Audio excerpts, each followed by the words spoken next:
नमस्कार, मैं श्रीमती पुष्पा के हायर सेकेंडरी स्कूल कटनई। हम आज कक्षा 10वीं के पाठ का अध्ययन करेंगे। पहली इकाई में है प्रकृति और पर्यावरण। पाठ का नाम है चंद्रग्रहण से लौटती बेर। इकाई 1 में प्रकृति और पर्यावरण को रखा गया है। इस इकाई में कोशिश की गई है कि हम पर्यावरण के संरक्षण की दिशा में सोचना शुरू करें और उस क्षेत्र में अपनी भूमिका भी सुनिश्चित करें। इस वर्ष प्रकृति और पर्यावरण में सम्मिलित अध्यायों का प्रमुख उद्देश्य प्रकृति के सौंदर्य की सराहना व सौंदर्य बोध विकसित करना है। चंद्रग्रहण से लौटती बेर कविता में कवि ने चंद्रग्रहण नामक स्थान से लौटते समय चना, सरसों व अलसी की लहलहाती फसल व आसपास की प्राकृतिक सुंदरता पर मुग्ध होकर उसका वर्णन किया है। हरे भरे खेत, बगीचे या फिर नदी का किनारा, सभी कवि भी इस रचना में जीवित हो उठे हैं। जिस समय यह कविता केदार जी ने लिखी थी वह नगर में रहते थे और किसी कार्यवश वे चंद्रग्रहण नामक गांव में आए थे।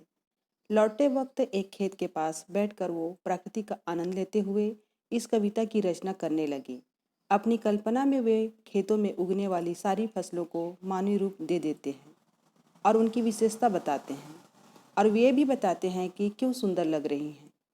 कवि केदारनाथ अग्रवाल जी अपनी कविता में नदी के तट पर भोजन ढूंढ रहे बगुले के साथ साथ उस पक्षी का भी बहुत ही सुंदर वर्णन करते हैं जो नदी में गोता लगाकर अपना भोजन प्राप्त करता है। उनके जाने का समय हो जाता है। उन्हें इस बात का बहुत दुख होता है कि उन्हें प्राकृतिक सौंदर्य से भरे गांव को छोड़कर फिर से नगर में जाना पड़ेगा, जहां रहने वाले लोग स्वार्थी और पैसे के लालची हैं, जिन्होंने गांव की इस सुंदरता को कभी देखा ही नहीं है। इस तरह हम कह सकते हैं कि कवि अपनी कविता के द्वारा अपने मन की बात कहने में पूरी तरह से सफल हुए हैं। पाठ 1 चंद्रग्रहण से लौटती बेर, जिनके कवि का नाम है केदारनाथ अग्रवाल। इनका संक्षिप्त जीवन परिचय देखते हैं। केदारनाथ अग्रवाल जी का जन्म 1 अप्रैल 1911 को उत्तर प्रदेश के बांधा जिले के कामासिन गांव में हुआ था। पेशे से वो वकील थे। उन्होंने अपनी शिक्षा इलाहाबाद और आगरा में पूरी की। इलाहाबाद विश्वविद्यालय में अध्ययन के दौरान ही उन्होंने कविताएं लिखने की शुरुआत की। उनकी लेखनी में प्रयाग का प्रेरणा का बड़ा योगदान रहा। वह पैसे से वे वकील रहे। उनकी मृत्यु 2000 में हुई। उनकी कुछ रचनाएं हैं नींद के बादल, युग की गंगा, फूल नहीं रंग बोलते हैं, पंख और पतवार तथा कहे केदार खरी खरी आदि उनकी प्रमुख काव्य कृतियाँ हैं। उन्हें सोवियत लैंड नेहरू पुरस्कार, साहित्य अकादमी पुरस्कार, हिंदी पुरस्कार जैसे बड़े पुरस्कारों से सम्मानित किया गया। प्रगतिवादी धारा के कवियों में उन्हें प्रमुख माना जाता है। उनकी कविताओं में जन सामान्य का संघर्ष और प्रकृति का सौंदर्य दोनों ही देखने को मिलते हैं। उन्होंने अपनी कविता की भाषा को अत्यंत सरल रखा है, जिससे आम आदमी भी उनकी कविताओं से आसानी से जुड़ सकते हैं। अब हम पद की तरफ आते हैं। चंद्रग्रहण से लौटती बेर।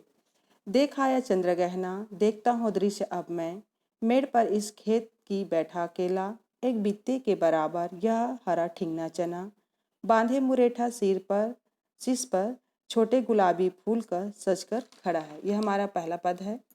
इसके कठिन शब्दार्थों को देख लेते हैं। देख आया चंद्रग्रहण, देखता हूँ दृश्य अब मैं, मेड़ बीच खेतों के जो बीच के आने जाने का रास्ता को मेड़ कहा जाता है। पर इस खेत में बैठा केला, एक बित्ते के बराबर। बित्ता एक बलिष्ठ है जो लगभग 22.5 सेंटीमीटर का होता है, जो अंगूठे के सिरे से कनिष्क उंगली तक की लंबाई को कहा जाता है। यह हरा ठिंगना चना, ठिंगना छोटे कद वाला, बांधे मुरेठा शीश पर, बांधा मुरेठा माने पगड़ी, शीश माने सिर। अब हम इसके भावार्थ पे आ जाते हैं। कवि चंद्रग्रहण से लौटते समय प्राकृतिक सौंदर्य निहारने के लिए खेत की मेड़ पर बैठ जाता है। देखा है चंद्रग्रहण, देखता हूँ दृश्य अब में, तो कवि चंद्रग्रहण से लौटते समय प्राकृतिक सौंदर्य निहारने के लिए खेत की मेड़ पर क्या कर जाते हैं, वो अकेले बैठ जाते हैं। एक बित्ते के बराबर यह हरा ठींगना चरा। वह आसपास की फसलों का सौंदर्य देखने लगते हैं। वह देखता है कि एक बित्ते की लंबाई का ठींगना सा चना का पौधा सज धर कर खड़ा है। उसने अपने सिर पर पगड़ी बांध रखा है, मानो वह शादी के जाने को तैयार है, क्योंकि वह सिर पर गुलाबी फूल सजाए खड़ा है। अब इसमें से कुछ प्रश्न अभ्यास के प्रश्न कर लेते हैं। जैसे अति लघुत्तरी प्रश्न में अगर आता है पहले कि कवि और कविता का नाम लिखिए, तो कवि हैं केदारनाथ अग्रवाल, कविता का नाम है चंद्रग्रहण से लौटती बेर। चने के पौधा कैसा है, दूसरा प्रश्न है, तो चने का पौधा ठींगना है। कवि खेत की मेड़ पर क्यों बैठ जाता है, तीसरा प्रश्न है, कवि खेत की मेड़ पर क्यों बैठा है, तो कवि खेत की मेड़ पर प्राकृतिक सौंदर्य को निहारने के लिए बैठा है। अगला प्रश्न है, एक बित्ते के बराबर तथा छोटे गुलाबी फूल का सज कर खड़ा है, ये कौन सा अलंकार है, तो एक बित्ते के बराबर तथा छोटे गुलाबी फूल सज कर खड़ा है, यह मानवीकरण अलंकार है। इस भावार्थ को एक ही भावार्थ को आज की कक्षा में समझते हैं, बाकी आगे की कक्षाओं में अध्ययन करेंगे। धन्यवाद।